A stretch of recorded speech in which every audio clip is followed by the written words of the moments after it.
આકાશ જો ખાલી થઈ ગયું છે, જોઈ લો થોડું, જોઈ લો એક નંબરનો વ્યૂઝ થઈ ગયો છે, જોઈ લો કાળું વાદળ થઈ ગયું છે, લાગે છે વરસાદ 100% આવવાનો છે સાવલીમાં, જોઈ લો બધે કાળું વાદળ થઈ ગયું છે ફાઇનલી, જોઈ લો આ સાઈડ ફૂલ વરસાદ છે બરાબર. અને આપણે આવી ગયા હતા વિડીયો ઉતારવા માટે, વિડીયો બાકી જોરદાર બની ગયો છે.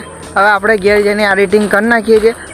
અને જોઈ લે પવન એટલો હતો તો આપણી સાયકલ હોય પડી ગઈ, જોઈ લો હવે અને ઊભી કરી દઈએ. क्या बात कर रहे हैं? केसरी घोड़ा चल खड़ा हो जा, चलो खड़ा हो गया केसरी घोड़ा. और अभी इसको लेके निकलेंगे हम घर तरफ. વાવાઝોડું બી વધારે છે અને ટ્રાફિક બી વધારે છે, જોઈ લો જોઈ શકો છો, જોઈ લો વરસાદ પડવાની તૈયારી છે મિત્રો, જોઈ લો ફૂલ ટ્રાફિક થઈ ગયું છે સાવલીની અંદર, જોઈ લો